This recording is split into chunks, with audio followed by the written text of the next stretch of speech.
يا مجيب دعوة المضطرين، نسألك بوجهك الكريم الجنة، نسألك بوجهك الكريم الجنة.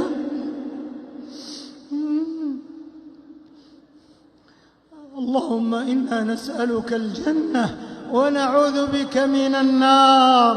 اللهم إنك عفو تحب العفو فاعف عنا.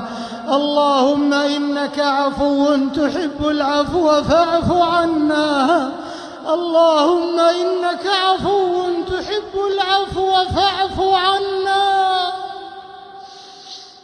اعف عنا وعن والدينا وعن أزواجنا وذرياتنا وذوي رحمنا وولاة أمرنا وعلمائنا ومن أوصانا بدعاء الخير يا رب العالمين، يا أرحم الراحمين، يا أكرم الأكرمين، يا أجود الأجودين.